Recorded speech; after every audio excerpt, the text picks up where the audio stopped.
იშვიათი დაავადებების სამკურნალო სახელმწიფო პროგრამა გაფართოვდა გაფანტული სკლეროზის დაავადებულ პაციენტებს მედიკამენტებს მომსახურებასა და მაღალ ტექნოლოგიურ კვლევებს სახელმწიფო დაუფინანსებს.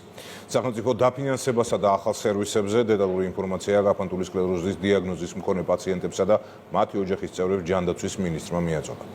გივი კუჭევას რეპორტაჟი. ანა ჭოხონელიძე ერთ-ერთია, ვინც ჯანდაცვის სამინისტროს ახალი პროგრამით გაფანტული სკლეროზის სამკურნალო ძვირადღირებულ მედიკამენტებს უფასოდ მიიღებს.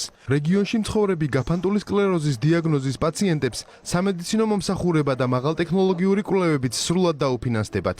ფინანსურად იმდენად რთულია, პროგრამაში ჩართვა ძალიან მნიშვნელოვანია, იმიტომ რომ შეძლო ჯამრთელად თუნდაც სოციუმში მოხვედრა. ჩავერთე პროგრამაში ეს დიდი დახმარება ფინანსურად.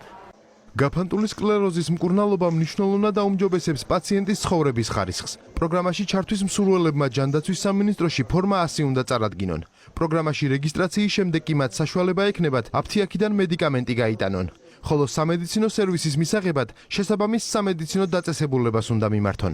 გაფანტული სკლეროზის დიაგნოზის მქონე პაციენტებისთვის სახელმწიფო აფინანსებს ძვირადღირებულ სპეციფიკურ მედიკამენტებს, მაღალტექნოლოგიურ MRT კვლევებს და სამედიცინო მომსახურებას. ძალიან მოხარული ვარ, რომ ჩვენს ქვეყანაში საშუალება ექნებათ პაციენტებს ამ ძალიან მძიმე, რთული დაავადებით, ასე ვთქვათ, უზრუნველყოფილი იყვნენ იმ აუცილებელი მკურნალობით.